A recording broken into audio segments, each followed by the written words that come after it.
Margaret awoke, startled, a cold sweat clinging to her. She gathered her thoughts.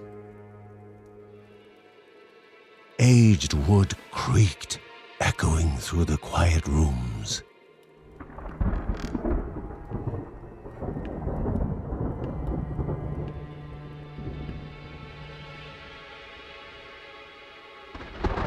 Near the house stood a shrine to Rhea Dana, goddess and daughter of the land, of Rhea and a being of comfort. Margaret sought answers.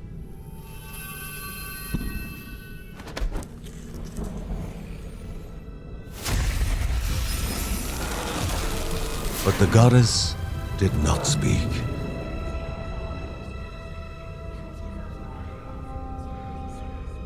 There was only the faint whisper of something dark, something hungry.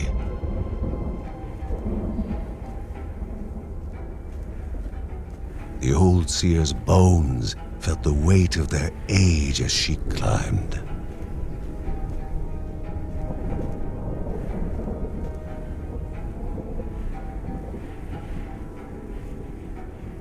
The only thought on her mind, has it begun again?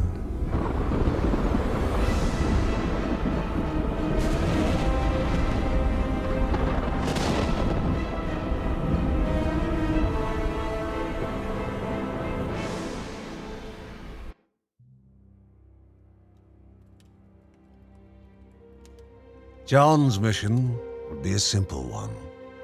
He was to investigate Rhea's greatest shrine.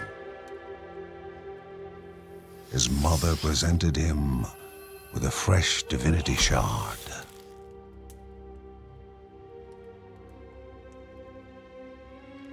From his brother came a newly sharpened sword.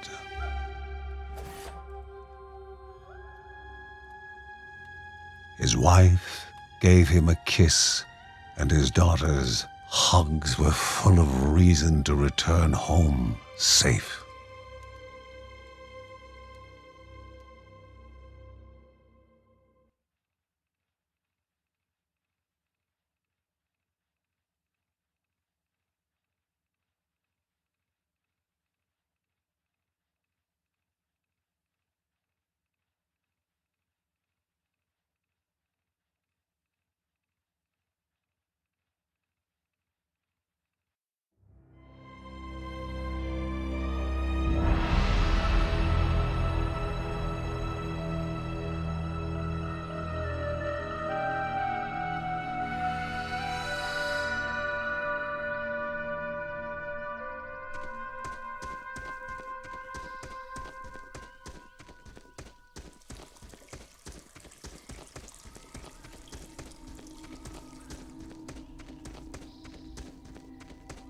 Rhea, a land long forgotten, a place of unimaginable beauty.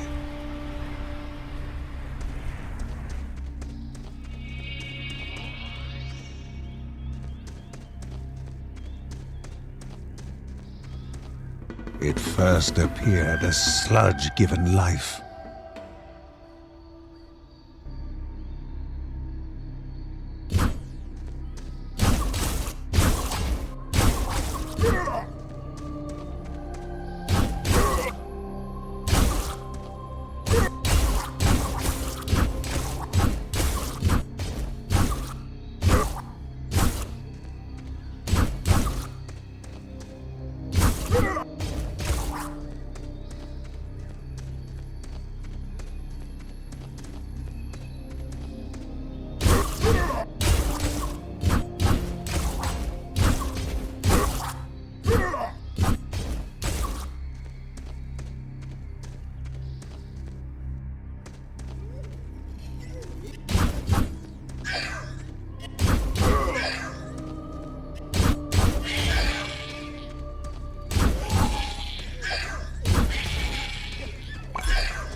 A wall, impeding further progress. A battle was certain.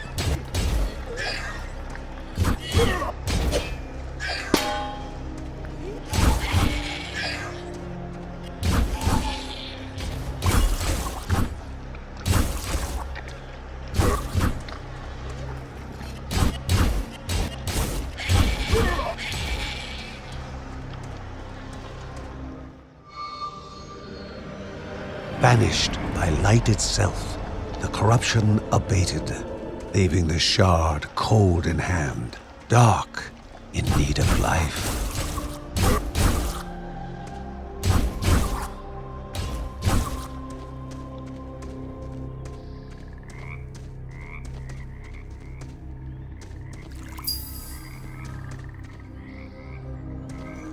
The shard grew warm, humming softly in the harnessed energy.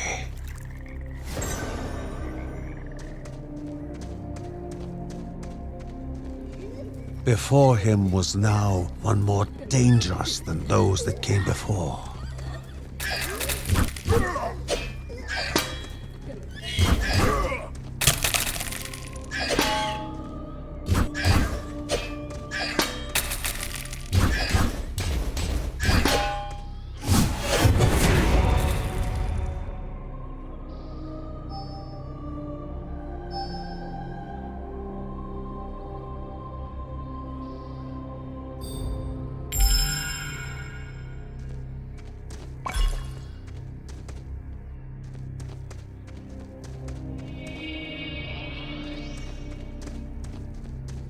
Goblins, a familiar threat, albeit farther out than usual.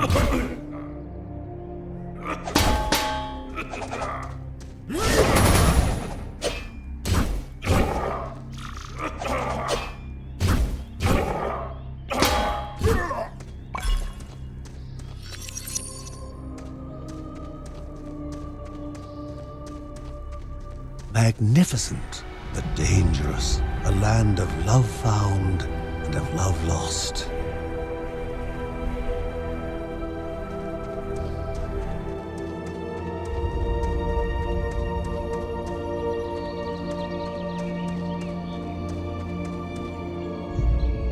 Before him was sacred ground, left untouched in days gone by.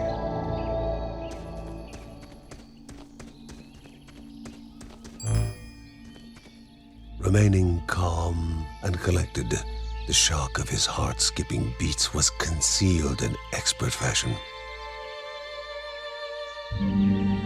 Before him stood Linda, his eldest daughter, with bow and quiver at the ready, determined to do her part.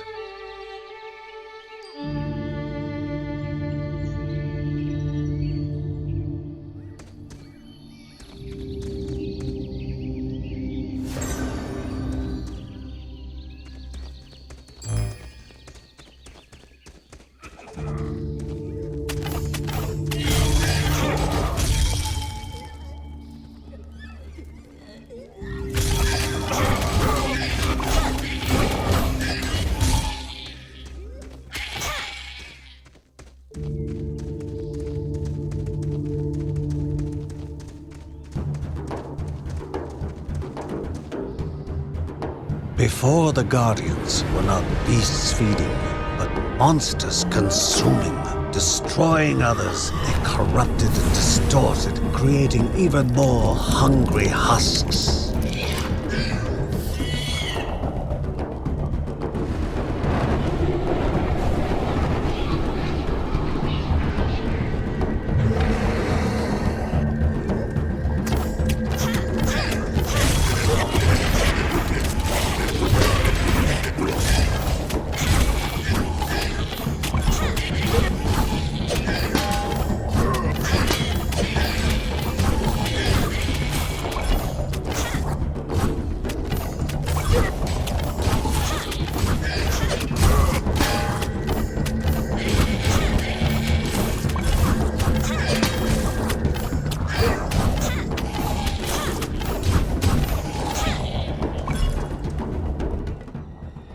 Both father and daughter gathered their thoughts, their hearts heavier than before. How would they explain what they had witnessed?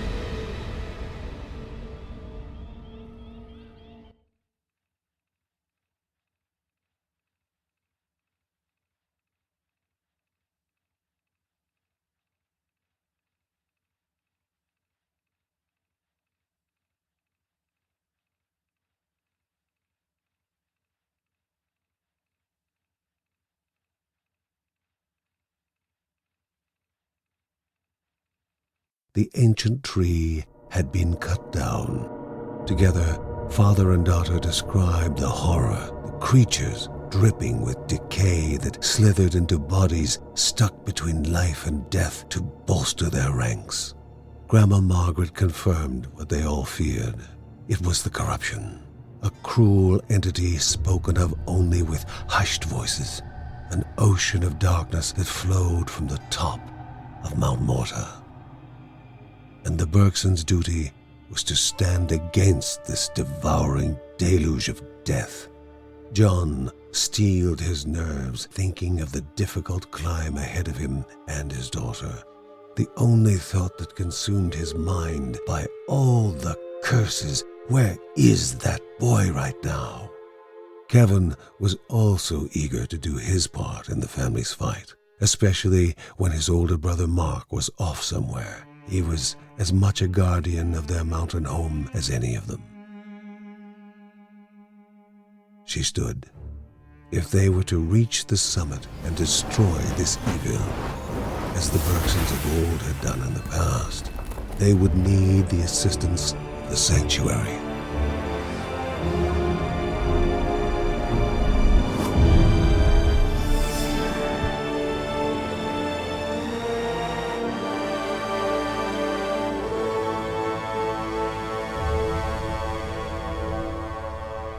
Given to the Bergsons by Rhea herself, the sanctuary was a gateway to the mysterious lands around the mountain. Margaret pointed to the huge crystal at the center of the den, revealing their next task: to activate it and open the way to the source of the corruption. And once Rhea's 3 spirits are gathered on the grounds, the only gate to the top of Mount Morta will open in this chamber.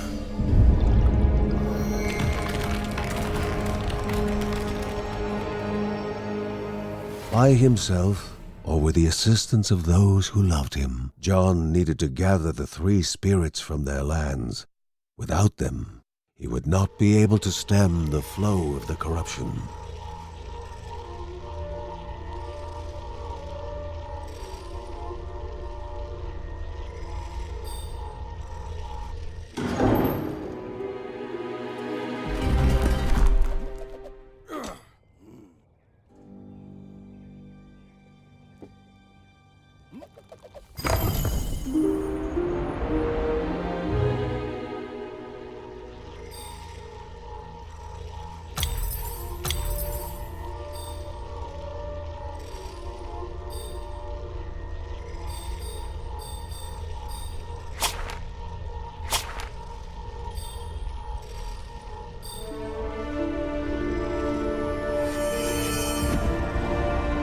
Celestial shard, chipped directly from the ancient crystal in the sanctuary.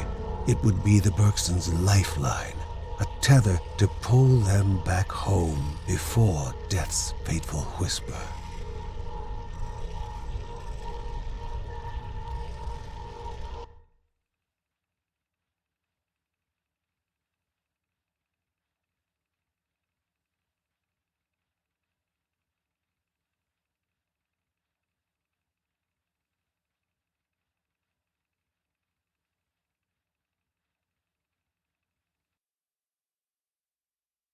The silk-covered walls of stone, foul-smelling excretion being pressed into the soft dirt beneath their feet. The creatures were more active than usual,